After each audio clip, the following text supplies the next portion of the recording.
Concerns about China's recovery have been weighing on copper prices. We also have worries about too much supply, so take a look at what's been happening in copper in recent weeks and months. Definitely a downward trajectory. Well, my next guest says copper markets may be about to get crushed by a $2 billion stockpile suddenly being added. We're joined now by Daniel Ghali, Senior Commodity Strategist at TD Securities. Daniel, always great to have you on the program. We throw out a phrase like that, $2 billion stockpile. We got to start there. What's going on? Well, thanks, Greg, and thanks for having me. The $2 billion stockpile has been, in my view, kind of an underreported story, but that's surprising because it's potentially a game changer. What we're talking about here is a stockpile out of the DRC, which results of the resolution of a royalty dispute between a mining company and the government, which essentially shut down or shut down exports from the mine for more than a year. As a result of that, the mine has been stockpiling copper, and that's just been really sitting there. And that's of the tune of 200,000 tons. That's about 1% of global supply, which when I say it that way doesn't necessarily sound like a lot, but it's enough to shift the market balance from an expected deficit to an expected surplus. Not to mention the fact that the mine is now operating as well. So you do have a lot of copper coming out of there, and it's coming out of there at a time that the market doesn't actually need it. Demand is contracting and supply from other regions is growing. All right, so eyes on the Democratic Republic of Congo, all this copper supply they have. At the same time, you said the world doesn't need this right now. Heading into this year, a lot of talk about China's reopening, the dropping of the COVID restrictions, how hungry they would be for the materials that, the world has to sell to them, including copper. Hasn't panned out. What's happening there? No, absolutely. China's reopening has been a complete bust. Earlier this year, there was a lot of optimism about China's reopening, that it would fuel a boom in demand for commodities. And, we were always skeptical of that because it's not necessarily a broad-based implication. What we saw very early on is that China's reopening did fuel a boom in demand for energy products. That's a result of people, wanting to travel, tourism, international flights restarting out of China. But when it comes to the manufacturing sector, it was never going to be a game changer for the country. The property sector is weakening, the manufacturing sector is weakening once again, and that's a result of weakening demand in the West. Let's talk about that then. Weakening demand in the West. We have been worrying about a potential recession for quite some time now. Obviously, perhaps this market's reflecting that those worries continue? I do think so. Again, earlier this year, the reopening optimism really fueled the rally in copper prices at a time when supply was disrupted.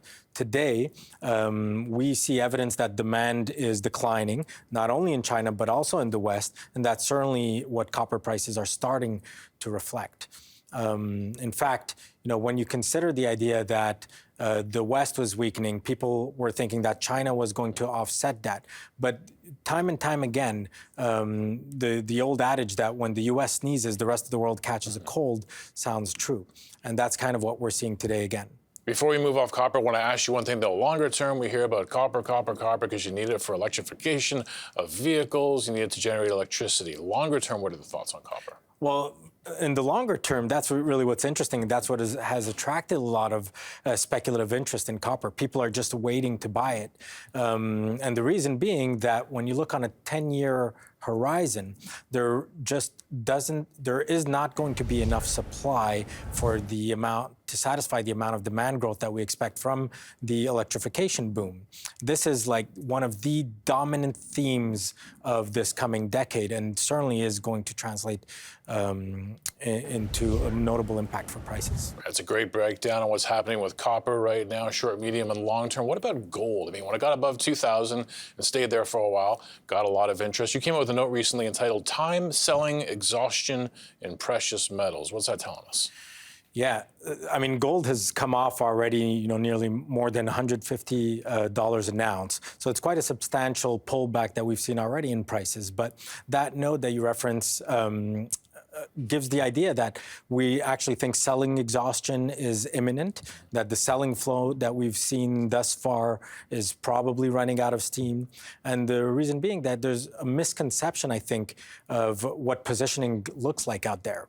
people think the whole world is bullish gold, but the reality is when you strip out algorithmic trend followers who have been one of the major buyers of gold in the recent rally, you're left with discretionary traders who are pretty much flat on gold. That's surprising in the context of a recession looming on the horizon. This is an interesting one that you watch. Google searches. I mean, it is what people are interested in. The phrase "how to buy gold" on a Google search. What are you seeing there?